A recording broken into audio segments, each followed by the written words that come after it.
예수께서 물으시되 너희가 무엇을 그들과 변론하느냐?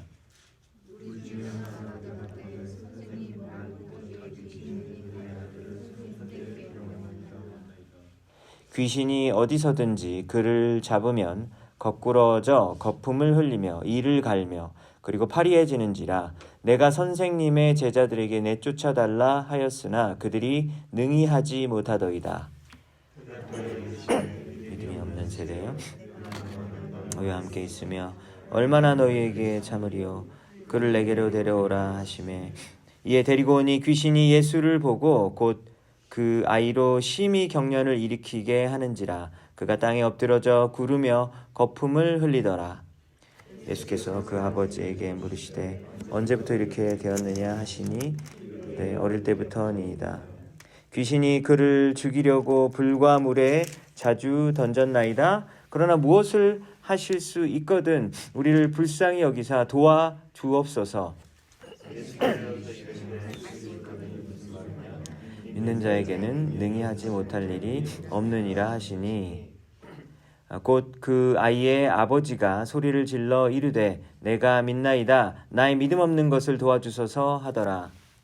예수께서 모인 것을 보시고 더러운 귀신을 쫓아 말 못하고 못 듣는 귀신아 내가 네게 명하노니 그 아이에게서 나오고 다시 들어가지 말라 하시매 귀신이 소리 지르며 아이로 심히 경련을 일으키게 하고 나가니 그 아이가 죽은 것 같이 되어 많은 사람이 말하기를 죽었다 하나.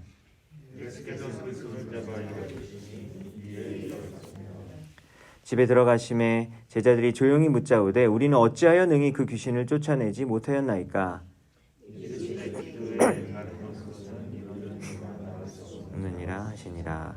아멘. 네, 오늘 마가복음 9장 16절부터 읽었는데요. 사실 그 앞부분에 보면 예수님께서 베드로, 야고보, 요한 이 세 명의 제자들을 따로 부르시거든요. 원래 예수님의 제자들은 12명이잖아요. 근데 12명 중에서 3명만 이렇게 따로 부르는 경우가 몇 번 있었습니다. 그래서 이 세 사람을 이너서클이라고 부를 수 있을까요? 조금 더 가까운 사람? 예수님이 편애하셨는가? 편애는 안 하셨을 텐데 예수님께서 12명을 다 이야기하지 않으시고 3명만 따로 불러서 하실 때가 가끔 있었다라고 하는 것이죠. 예를 들면 회당장 야이로의 딸을 살리러 갈 때, 그러니까 죽은 사람 살리러 가는 거잖아요. 이때도 이 3명만 데리고 갔었어요. 그리고 예수님이 십자가에 달리시기 전에 겟세마네 동산에서 기도하실 때도 3명만 초청해가지고 기도 같이 하자고 이렇게 부탁하셨고, 그리고 오늘 본문에 나오는 것처럼 이 예수님이 3명만 데리고 높은 산으로 가셔서 이 3명이 보는 데 앞에서 예수님이 갑자기 변화하십니다. 그래서 그 모양이 완전히 변화되셔가지고 찬란한 빛이 막 예수님에게 막 쏟아져 막 나오는 거예요. 그래서 그 변화하는 모습을 이 3명에게만 보여주었기 때문에 그래서 이 산이 이름이 이제 뭔지가 나오지가 않는데 그래서 이제 그냥 변화산이라고 이렇게 부르죠. 근데 이 산에서 이렇게 예수님이 찬란한 광채의 모습을 막 뿜어내고 있었을 때 갑자기 등장하는 2명이 있는데 구약의 율법과 선지자의 어떤 대표격이라고 할 수 있는 모세와 엘리야가 나타나서 예수님과 막 대화를 하는 거예요. 그래서 이 대화하는 장면을 예수님의 제자 3명이 이거를 바라보는 거죠. 여러분 얼마나 깜짝 놀랐을까요? 모세를 막 신봉했었잖아요. 그 당시에 그 유대교. 근데 그 모세가 나타나고 그 기도의 용장이었던 그 엘리야가 막 나타나고 하니까 막 얼마나 그 3명이 좋았는지 막 구름이 막 거기에 또 덮였고 또 거기에 목소리가 들리는 거예요. 그래서 하나님 아버지가 이런 말씀을 하시는 거예요. 이는 내 사랑하는 아들이다. 너희는 그의 말을 들으라. 라고 직접 하나님 아버지의 음성, 오디오 음성으로 그걸 컨펌해 주시는 거예요. 그래서 예수님이 이 산 위에서 이 3명의 제자들에게 무엇을 보여준 것이겠습니까? 너희들이 늘 평소에 보았던 나는 어떤 사람이냐? 종으로 오신 예수님을 봤잖아요. 왜냐하면 늘 착한 일은 하시는데 사람들에게 핍박당하고 그리고 무시하는 사람도 되게 많고 네가 뭔데 뭐 나사렛 출신이라 그러고 너가 뭐 너는 요셉의 아들이잖아. 뭐 막 이런 얘기 계속 듣잖아요. 네가 뭐라고 이런 얘기를 계속 들었던 그런 모습이었는데요. 오늘 이 변화산에서는요. 예수님이 완전히 하나님이신가 하는 이런 생각이 확실히 들 만큼 놀라운 광경을 목격하게 되는 것이죠. 여러분 그러니까 얼마나 좋았겠어요. 그 영광의 그 자리에 3명만 초대됐는데 그 3명이 얼마나 좋았겠습니까? 이 황홀경에 빠져서 너무 좋아서 베드로가 제안을 하죠. 예수님께. 예수님 여기 텐트 치고 계속 있죠? 계속 있자고 얘기하는 거예요. 그래서 얼마 전에 어떤 형제가 그러더라고요. 수련회를 갔다 왔는데 수련회가 너무 좋았었대요. 은혜가 많고 사랑을 나누고 그리고 맛있는 식사도 하고 같이 기도도 하고 말씀도 듣고 하니까 그 시간이 너무 좋았대요. 그래서 현실로 돌아오기가 싫었다 그러더라고요. 그 마음 여러분 이해되지 않습니까? 그쵸? 남전도회 여전도회 지금 기대되시잖아요. 갔다가 안 왔으면 좋겠죠. 그죠? 왜 또 여러분 풍성하게 잘 사시니까 또 돌아오시고 싶으실 수도 있고. 근데 막상 돌아오는 거가 너무 힘든 거죠. 현실을 마주하기가 힘든 겁니다. 그런데 산에서 예수님이 이제 결국은 이제 내려오게 시키시죠. 그러니까 왜냐하면 거기서 수도원 생활을 하는 게 아니라 너희는 세상에서 또 너희들이 감당해야 될 일이 있으니까 내려와야 된다라고 말씀하신 것 같아요. 내려왔더니 아니나 다를까 진짜 힘든 현실이 기다리고 있죠. 지금 3명이 올라갔으니까 나머지 몇 명이죠, 제자들은?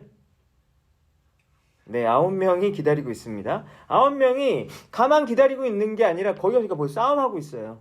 율법 학자들과 막 말싸움으로 말하고 있는 장면이 오늘 지금 처음에 읽었었던 그 장면이에요. 그래서 예수님이 니네 뭐 때문에 이렇게 논쟁하는 거야? 라고 물어봅니다. 그러니까 그 무리 중에 한 명이 그러니까 9명이 이렇게 있고 거기 주위를 엄청난 큰 무리가 둘러쌌나 봐요. 근데 그 둘러싼 사람들 중에서 율법학자들도 있고 그러니까 이제 한 명이 대답을 하는데 말 못하게 하는 귀신이 들린 내 아들을 데리고 왔는데요. 이 귀신이 하는 짓이 내 아들을 막 땅에다가 던져버리고 그러면 애가 막 거품을 흘리고 그리고 몸이 뻣뻣해지고 막 이런 현상이 일어나가지고 너무너무나 괴로운 그런 삶을 제가 살아왔습니다. 언제부터요? 아이가 태어났을 때부터. 그런 일을 계속해서 겪었으니까 삶이 너무 힘든 거예요, 이 아버지가. 그래서 병을 잘 고친다라는 이야기를 듣고 막상 와보니까 예수님은 없고 제자들이 9명이 있으니까 이제 그 제자들에게라도 부탁을 했었던 거죠. 아무래도 귀신인 것 같은데 좀 쫓아내 주십시오라고 부탁을 했는데 어떻게 됐습니까? 쫓아내지 못했죠.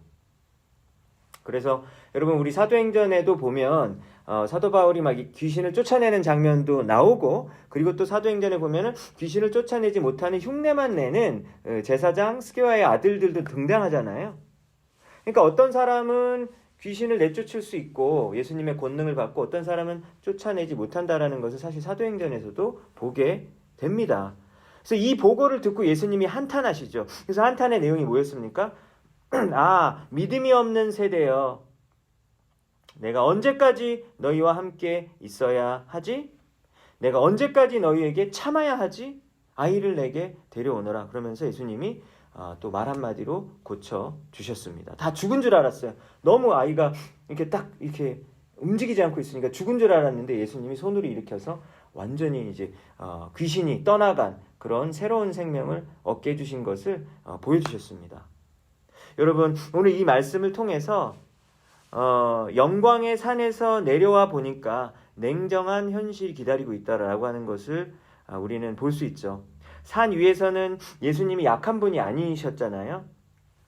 종의 모습이 아니라 왕의 모습을 분명하게 보여주셨습니다. 그리고 하나님 아버지의 음성도 그 산 위에 있었고요. 가장 존경하는 인물 모세와 엘리야도 그 산 위에서 볼 수 있었습니다. 그렇지만 여러분들이 이번 한 주를 살아가시는 이 세상 가운데서는 여러분 어떤 곳이었습니까? 막 하나님의 영광이 여러분들과 늘 함께 하셔서 항상 승리하고 항상 충만하시고 항상 이기셨나요? 그러면 너무 좋은데 그러지 못할 때도 있는 것 같아요. 아픈 사람이 세상에 너무 많아요. 그렇죠? 한 명도 빠짐없이 여러분 어딘가는 아픈 데가 있으실 거예요. 아니면 저는 아픈 데 하나도 없는데요 하신 분들도 가끔씩은 또 아프시잖아요. 그렇죠? 그리고 그 누구도 노화를 막을 수는 없습니다. 죽음 또한 피할 수가 없죠. 그래서 어제 오후에 우리 리전시 그 시니어 그 리빙 거기를 방문을 했었을 때, 제가 이제 방문했을 때 이제 저 혼자밖에 없었거든요. 근데 가니까 권사님이 혼자서 이제 침대에서 이렇게 호흡만 가쁘게 쉬고 계셨어요. 호흡을 가쁘게 쉬고 계시고, 제가 권사님 들리세요라고 막 해보고 이렇게 제가 손으로도 좀 깨워보려고도 하고 했지만 전혀 알아채리지 못하신 것 같더라고요. 그래서 어떻게 해야 되나 너무 마음이 안타까웠습니다. 그런데 불과 몇 시간 후에 또 딸이 다행히 또 그 자리에 그래도 마지막에 계셨는데 숨이 점점점 약해지시면서 결국은 돌아가시게 되셨어요. 그래서 제가 밤에 집에 와서 자기 전에 우리 권사님의 모습을 생각해 보니까 너무 안타깝더라고요. 그래서 불과 몇 주일 전까지 교회에 오셔서 저희와 함께 예배를 드리셨잖아요. 그리고 그 워커를 그렇게 하시면서 너무 어려운 그런 환경 가운데에서도 예배를 드리시기 위해서 그렇게 오시는 모습 자체가 우리 모든 성도님들에게 너무 귀감이 되셨다고 저는 여겨지거든요. 그런데 그렇다면은 이렇게 믿음이 있으신 분들을 살려주시면 주님이 얼마나 좋을까라는 생각이 드는데, 우리는 하나님의 뜻을 알지 못하는데 때가 되었는지 하나님이 이제 더 좋은 곳으로 데려가셨어요. 하지만 우리 입장에서는 이렇게 작별 인사를 해야 된다라는 것 때문에, 우리가 지금 살고 있는 산 밑이잖아요. 지금 우리는 산 위가 아니라 산 밑이에요. 그래서 이 세상을 살아가는 것이 결코 쉽지가 않습니다. 우리 청년들도 졸업을 하고 취업을 해야 되는데 막 비자 문제도 있고, 또 한국에 돌아가서 어떻게 취업을 할지 막 너무너무 걱정이 많고, 막 인턴을 구하는 것조차도 힘이 드는 거예요. 방학 때 인턴 구하는 것조차도. 그래서 이 세상은 어떤 세상입니까? 돈 벌기 힘든 세상인 거예요.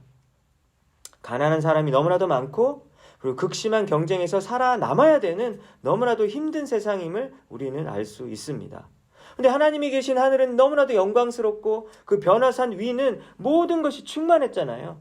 근데 우리가 살고 있는 이 산 밑의 세상은 하나님의 통치가 예수님이 오실 때 오시긴 했는데 이미 왔지만 아직 온전히 이루어지지가 않았잖아요. 그래서 예수님이 다시 오실 때 그 온전히 주님이 통치하시는 세상이 오게 된다고 성경이 말을 하고 있는데, 그러니까 우리는 이 산 밑에 살면서 이 불완전한 여러 가지 것들을 경험하면서 여러분 무엇을 우리는 키워야 할까요?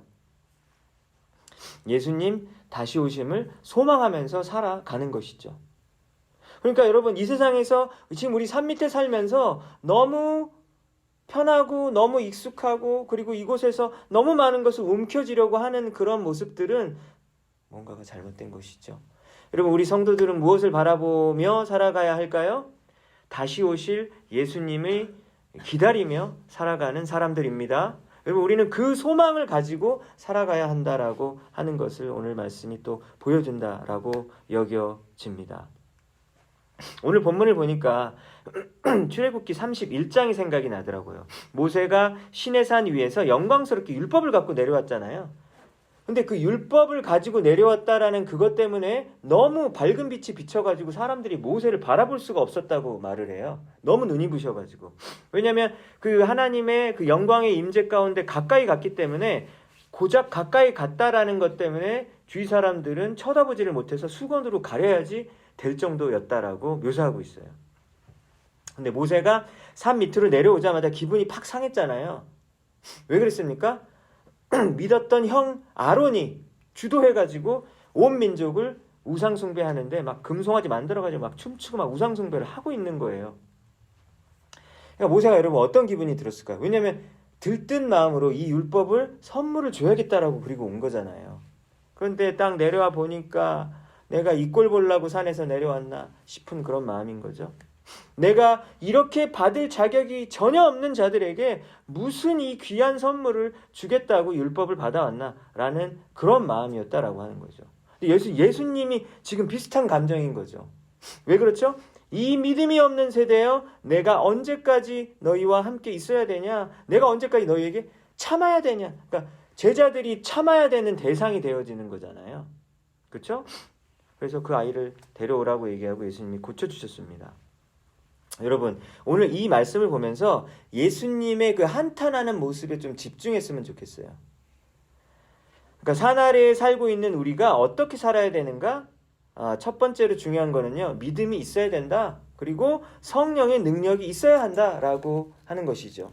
근데 지금 여기 밑에 있는 9명의 제자들은 지금 막 떠들고 막 그 다음에 큰 소리를 높여서 논쟁하고 있잖아요. 그런데 실제로 능력은 어떻습니까? 소리는 굉장히 요란하고 논쟁을 하고 있는데 능력은 없어요.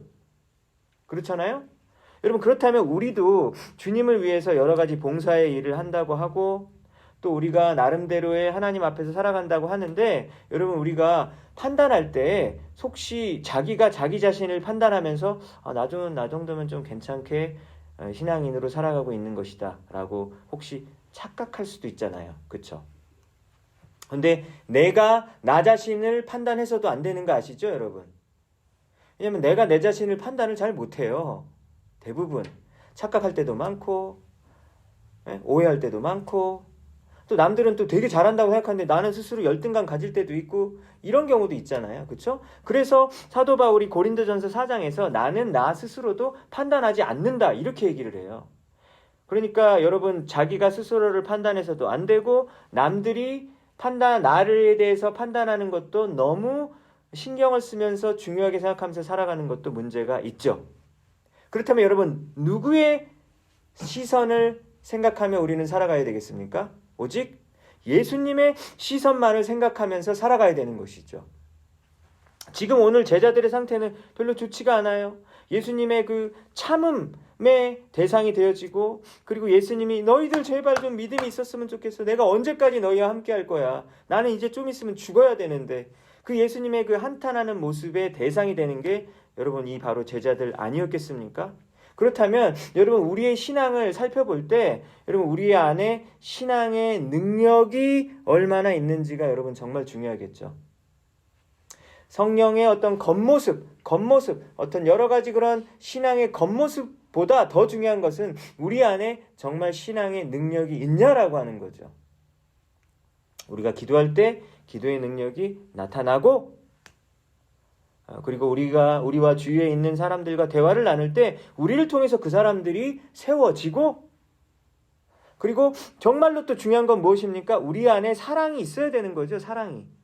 아무리 많은 걸 여러분 해도 우리 안에 차갑고 냉담한 그런 마음밖에 없다면 그것은 사랑이 아니잖아요. 그렇다면 이거는 실패할 수밖에 없는 거예요. 아무리 신앙의 업적이 무엇이 뛰어나다 할지라도 우리 안에 사랑이 없다면, 우리 안에 성령의 능력이 없다면 예수님께서 한탄하는 존재들이 바로 내가 될 수도 있다라는 생각 우리가 한번 해보았으면 좋겠습니다. 여러분 얼마나 영적으로 깨어 있습니까? 여러분 안에 사랑이 충만하셔서 주위 사람들에게 나누어 줄 정도가 되십니까? 아니면 그냥 딱 그냥 내 앞가림 할 정도, 그냥 결국 그냥 내 가족 챙길 정도, 그 정도면 됐지 뭐. 여러분, 그러면 안 되잖아요. 우리는 세상으로 부르심을 받았고 세상의 빛과 소금의 역할을 감당하도록 주님이 부르신 영광스러운 성도임을 잊지 않고 오직 주님의 시선만을 의식하며 살아가는 우리 모두가 되길 간절히 축원합니다. 여러분, 두 번째로 산 밑에서 살아가는 우리는 어떻게 살아가야 될까 이 생각을 해보는데, 오늘 예수님이 계속 믿음 얘기하잖아요. 믿음이 왜 이렇게 없어? 믿음이 왜 이렇게 없어 하는데 이 믿음에 대해서 한번 생각해 봤으면 좋겠어요. 그러니까 24절에 보면 아이의 아버지가 외치잖아요. 내가 믿습니다. 믿음 없는 나를 도와주세요. 이러는 거예요. 왜 그러냐면은 이 아이의 아버지가 이제 아이가 평생 아프니까 여러분, 부모의 마음으로 얼마나 마음이 간절해요. 그래가지고 찾아왔단 말이에요. 근데 어차피 제자들도 지금 못했으니까 혹시 예수님도 못하실까봐 그랬는지, 주님 혹시 할 수 있다면, if you can, 할 수 있다면 그러면 해주세요. 못하시면 괜찮고요. 못하시면 또 괜찮습니다. 이런 거잖아요. 그러니까 예수님이 할 수 있다면이 무슨 말이냐, 그러지 말고 온전히 믿으라고 지금 얘기를 하는 거죠. 그렇다면 오늘 이 부분에 있어서 과연 흔들리지 않는 믿음은 무엇인가? 기도가 응답받으려면 믿음이 안 흔들려야 되는 건가? 이 부분에 대해서 한번 생각해 봤으면 좋겠어요. 근데 여러분, 한번 잘 보세요. 오늘 본문 내용을 잘 보세요. 오늘 아이 아버지가 기도 응답 받았나요? 안 받았나요? 너무 어려운 질문인가요, 여러분? 여러분, 오늘 아버지가 고쳐달라고 그래가지고 고침 받았어요? 안 받았어요? 받았잖아요. 기도 응답 받았어요? 근데 여러분, 지금 아버지가 믿음이 흔들려요? 안 흔들려요? 제가 봤을 때 엄청 흔들리는데요? 왜냐면, if you can 그랬잖아요. 혹시 할 수 있다면 하시고, 못하면 마시고, 아유, 나중에 또 찾아올게요. 뭐 아니면 딴 사람 찾아갈게요. 이런 거 아니에요. 그 믿음 없잖아요, 여러분. 믿음이 없어가지고 믿음 없는 것 때문에 또 호통까지 받았습니다. 그러니까 그 다음에 24절에서 하는 얘기가 저는 믿음이 없어요. 믿음이 없는 걸 도와달라고 이렇게 기도하잖아요. 그러니까 믿음 없는 거 맞잖아요, 여러분. 믿음이 막 엄청난 사람인 것 같지는 전혀 그런 모습이 보여지지 않아요. 여러분, 그런데 믿음이 별로 없는 아버지가 오늘 이야기로 보니까 응답을 받았잖아요. 믿음이 없는데도 응답을 받았다는 거예요. 여러분, 그것을 우리는 주목했으면 좋겠습니다. 나의 확신, 그러니까 내 생각의 확신 있잖아요. 흔들리지 않는 어떤 생각의 확신, 그리고 나의 흔들리지 않는 믿음, 그러니까 막 의심 안 해. 의심을 막 제거하시고요. 여러분, 이런 흔들리지 않는 내 마음의 내적 확신이 하나님께 기도 응답받는 것의 전제 조건이 아니다라고 하는 것을 오늘 성경 말씀이 분명히 말해주고 있잖아요. 만약에 내 마음의 확신 때문에 받은 거라면요, 여러분, 그러면 오늘부터 막 의심 제거하는 훈련 계속 하시고 절대로 흔들리지는 않는 확신, 그 마음의 연습을 막 하셔야 될 거예요. 내 마음의 확신이 부족해가지고 넌 불합격이야. 너는 마음이 이렇게 자꾸 흔들리고, 그러니까 의심이 많으니까 불합격이야. 그래가지고 내가 사실 원래 들어주려고 그랬거든, 하나님이. 그런데 너 이렇게 흔들리는 거 보니까 내가 안 들어줘. 여러분, 이런 하나님이신가요? 그러면 그거보다 조금 더 그럼 믿고 90%. 90% 조금 모자른데 어떡하지? 알았어요, 주님. 95%까지 제가 믿었어요. 그럼 예수님이 알았어, 이제 들어줄게. 이렇게 하시는 분이냐는 거예요. 그거 아니라는 거예요. 여러분들이 만약에 기도 응답을 받으셨다면 그것은 여러분들이 믿음이 흔들리지 않는 믿음을 가져서가 아니라 우리가 사실 잘 알지도 못해요. 하나님의 그 신비스러운 그 섭리를. 뭐는 응답되고 뭐가 안 될지 여러분 아세요? 모르잖아요. 그 하나님의 신비로운 은혜라는 것을 우리에게 알려주시는 그 통로가 바로 기도라고 하는 것이죠. 만약에 우리에게 확신이 있어가지고 여러분 기도 응답이 되어졌다면 우리는 계속해서 공로를 찾을 거예요. 내 공로를. 내가 이렇게 하니까 역시 되는구나. 나의 흔들리는 믿음도 예수님께 도와달라고 간구하면 여러분 그 부분마저 예수님이 도와줄 수 있으시잖아요. 너무 좋지 않나요? 여러분, 이거 하나님의 사랑이 너무 크게 느껴지지 않나요? 믿음 없는 것도 그 부분도 좀 도와달라고 기도하는 거예요. 그거 얼마나 좋아요. 여러분 자녀들에게 막 좋은 선물, 막 비싼 선물 해주실 때요. 정신력 강한 자녀한테만 주시나요? 야, 너 딱 보니까 정신력 무장 됐어. 좋아. 차 한 대 사줄게. 이렇게 하시나요? 아니잖아요, 여러분. 오히려 뭔가 비리비리, 뭔가 비실비실하고, 아유, 저거 언제 사람 되냐. 막 이런 생각이 드는 자녀가 있을 수가 있잖아요. 근데 오히려 그럴 때도 마음이 짠해갖고 그냥 오히려 또 차를 안 사줄 걸 또 사주기도 하잖아요, 여러분. 그렇지 않습니까? 너는 천성적으로 우유부단하고 너는 쉽게 걱정하니까 나는 너 안 도와줘. 그러지 않잖아요. 하물며 우리 부모의 사랑보다 더 뛰어난 사랑을 가진 예수님의 그 사랑이 여러분 이런 거 가지고 테스트하겠냐. 여러분 그것이 아니다라고 여겨집니다. 기도는 하나님의 은혜를 경험하는 통로이죠. 믿음이 강한 사람인지 약한 사람인지 막 테스트해내는 여러분 그런 장치가 아니다라고 하는 거 여러분 기억했으면 좋겠습니다. 신자들이 어둠을 내몰고 예수님을 우리의 삶의 힘겨운 현장에 오시게 할 수 있는 유일한 방법. 그건 사실 신자들이 하는 게 아니라 예수님이 하시는 건데요. 근데 그 신자들이 할 수 있는 유일한 거가 있다면 그거는 기도라고 하는 거죠. 기도 외에는 다른 방법이 없어 이러시잖아요. 여러분, 귀신은 마귀가 통치하는 영역이거든요. 귀신 들린 거는요. 그 사람이 마귀의 통치 영역 가운데 있는 거예요. 그러니까 어둠 가운데 있는 것이죠. 여러분 어둠을 물리칠 수 있는 유일한 방법은 지난주에 설교 뭐죠? 어둠을 물리칠 수 있는 유일한 방법은 빛이에요. 내가 아닙니다. 어두운 데 가가지고 막 어떤 화학물질을 뿌리면 여러분 빛이 나나요? 그런 화학물질이 있을까봐 조금 걱정은 되는데, 빛이 있어야 여러분 어둠이 나가는 거지, 여러분 다른 방법으로 나갈 수 있는 것이 전혀 아니에요. 그런데 우리 신자들이 그 예수님의 임재를 우리의 현장 가운데 끌어내릴 수 있는 유일한 방법이 있다면 그것이 바로 기도라고 주님께서 말씀해 주시는 것을 우리는 알 수 있습니다. 다른 방법이 아니잖아요, 여러분. 그러니까 다른 것도 다 각자 중요하잖아요. 성경 묵상도 중요하고 봉사도 중요하고 여러 가지가 다 중요한데 기도의 독특한 중요함이 있다라고 하는 것이죠. 여러분, 그것이 무엇입니까? 예수 그리스도의 능력이 내 삶 가운데 드러나게 할 수 있는 유일한 방법은 여러분 기도밖에 없다라고 하는 것이죠. 설교를 할 때에도 여러분 계속해서 저는 느껴요. 저는 이번 주에 이제 막 설교가 또 더 막 많아지고 막 그러지 않았습니까? 그러니까 저는 막 너무너무 스트레스가 쌓이고 막 그래요. 근데 지금 시간 내로 빨리 뭐가 나와야 되는데 나오지가 않아요. 여러분 어떡할까요? 막 쥐어짜내면 나오네. 쥐어짜도 안 나온다니까요. 어떡하냔 말이죠. 여러분 그럴 때는 어떻게 해야 될까요? 기도해야죠. 기도해서 주님이 눈을 열어주시면 주님께서 이 말씀 속에 감추었던 보물을 드러나게 해주시더라고요. 놀랍지 않습니까? 여러분들도 큐티하시고 성경 말씀을 묵상할 때 그냥 하시면은 아무 능력이 없어요. 오늘 말씀은 너무 지루하다. 내가 이러니까 성경을 계속 읽을 수가 없어. 그런데 여러분 간절한 마음으로 무릎 꿇고 기도하신 다음에 말씀을 묵상하면 어떻게 되죠? 그 말씀이 살아있는 능력으로 나에게 메시지를 던져주잖아요. 왜? 성령님이 우리에게 가르쳐 주시기 때문입니다. 그 통로가 뭐라고요? 기도다라고 하는 것이죠. 여러분, 우리가 하나님을 붙들고 살아갈 수 있나요? 아니요. 우리는 하나님을 평생 동안 붙들고 살아갈 수가 없어요. 왜냐하면 인내력도 없고 그 장기간 동안 할 수 있는 힘이 없잖아요. 누가 붙들어주는 거죠? 하나님이 우리를 붙들어주시는 거죠.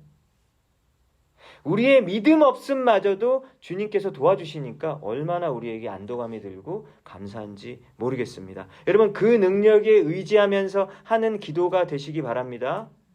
여러분 그 믿음 없음마저도 주님께 정직하게 고백하면서 주님께 전적으로 간구하고 의지하는 거, 여러분 그러한 기도 생활 하시는 여러분 되시기 바라요. 여러분 그럴 때 우리의 삶 가운데 그제서야 예수 그리스도의 능력이 나타날 줄로 믿습니다. 내가 굳건하게 서 있지 못할지라도 주님이 괜찮아 라고 우리에게 말해 주실 거예요. 너가 할 수 있을 만큼 걸어가. 너가 2번을 걸어가면 나머지 8번은 내가 걸어갈 수 있게 해줄게 라고 우리 주님께서 말씀하실 줄로 믿습니다.